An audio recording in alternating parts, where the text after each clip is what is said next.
बात करते हैं पूरे हिंदुस्तान की बहुचर्चित सीट फैजाबाद अयोध्या लोकसभा की। तो कौन जीतेगा इस बार? तो बीजेपी की तरफ से हैं वहां के सिटिंग एमपी लल्लू सिंह जी, और इंडिया गठबंधन की तरफ से हैं जो कि सपा के विधायक भी हैं अवधेश प्रसाद जी। दोनों ही मंझे हुए नेता हैं, दोनों ही कद्दावर नेता हैं। तो लल्लू सिंह और अवधेश प्रसाद का आज आकलन करते हैं कि कौन कब विधायक बना है और कौन चुनाव जीत सकता है। तो पूरे वीडियो से बने रहिए। अगर चैनल पे नए हैं तो सब्सक्राइब भी कर दीजिए, उसके अलावा वीडियो को शेयर भी करिए।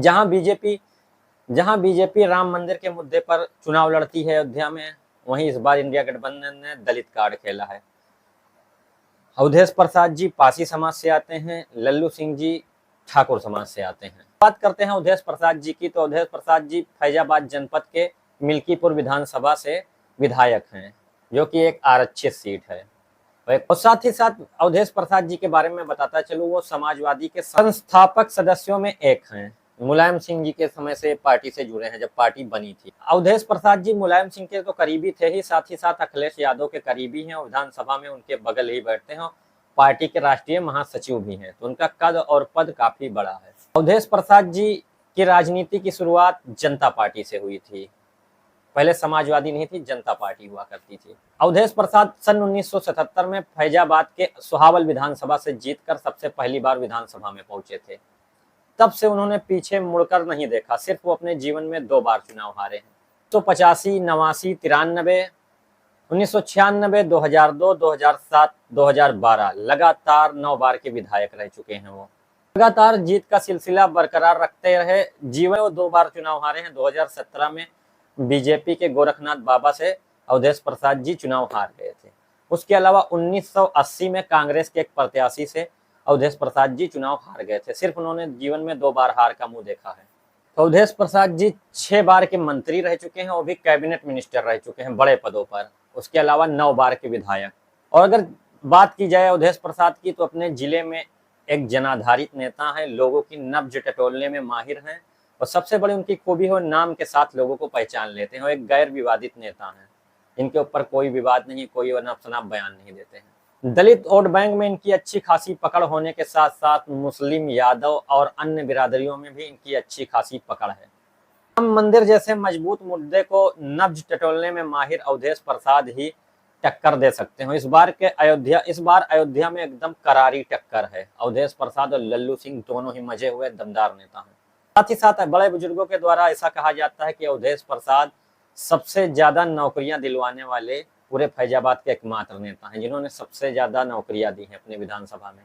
तो अवधेश प्रसाद का ऐसा विवरण है, वो मीडिया में ज्यादा एक्टिव नहीं रहते, इसलिए पूरे प्रदेश में उस तरह से चर्चित हैं, क्योंकि वो अनाप शनाप बयान देने में माहिर नहीं है। तो बात करते हैं अब लल्लू सिंह के राजनीतिक सफर के बारे में। भारतीय जनता पार्टी ने लल्लू सिंह जी पर तीसरी बार विश्वास जताया है। 2014 में भी लल्लू सिंह जी जीते थे। 2019 का चुनाव भी लल्लू सिंह जी जीते थे। क्या 2024 का चुनाव लल्लू सिंह जीत पाएंगे, या हैट्रिक लग पाएगी, या इस बार अवधेश प्रसाद से चुनाव हार जाएंगे? तो बात की जाए लल्लू सिंह जी की, तो 1991 से लेकर 2007 तक लगातार 5 बार विधायक बने। उसके बाद 2 बार सांसद 2014, 2019। सबसे बड़ी खासियत बताते चले कि लल्लू सिंह जी ने कभी पार्टी नहीं बदली।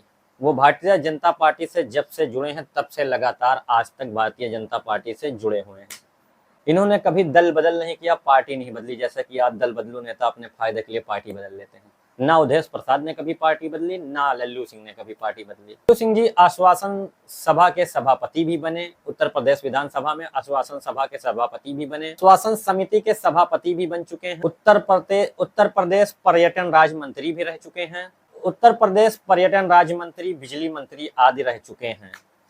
अगर अवधेश प्रसाद और लल्लू सिंह की बात की जाए, तो दोनों जमीन से जुड़े हुए नेता हैं और दोनों ही हर वर्ग में अच्छी पकड़ रखते हैं। सबसे बड़ी बात है, ये दोनों ही साधारण जीवन जीने वाले हैं। आपको लल्लू सिंह भी चप्पल में मिल जाएंगे, मैं तो अयोध्या से इसलिए बता रहा हूँ, और उसके अलावा अवधेश प्रसाद भी आपको चप्पल में घूमते हुए पान खाते हुए मिल जाएंगे। चप्पल में घूमते हुए पान खाते हुए मिल जाएंगे। ना कोई तामझाम, ना कोई काफिला, जैसे कि और छोटे मोटे नेता, जैसे मामूली जिला पंचायत 10 गाड़ियां लेकर चल रहा है, ऐसा कुछ नहीं। सांसद होने के बावजूद लल्लू सिंह एकदम साधारण चलते हैं।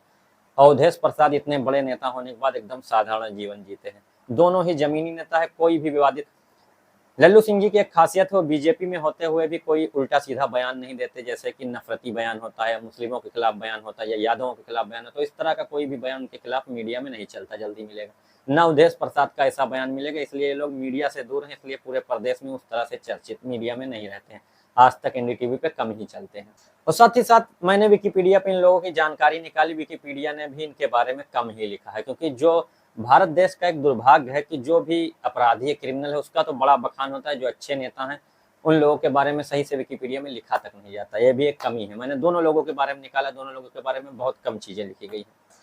तो आप लोगों को क्या लगता है, लल्लू सिंह इस बार फिर से जीत जाएंगे या अवधेश प्रसाद जीत कर सिलसिला इनका रोक कर सांसद बनेंगे? दोनों ही प्रत्याशी मजबूत हैं, तो आप लोगों की नजरों में कौन मजबूत है, या कौन सी विधानसभा? अयोध्या में 5 विधानसभाएं हैं, मिल्कीपुर है, दरियाबाद है, अयोध्या विधानसभा है, बीकापुर है, रुदौली है। तो इन विधानसभाओं में कौन जीत रहा है, कौन मजबूती से लड़ा है? ज्यादा से ज्यादा वीडियो को शेयर करिए और हमें भी बताइए कि कौन जीत रहा है।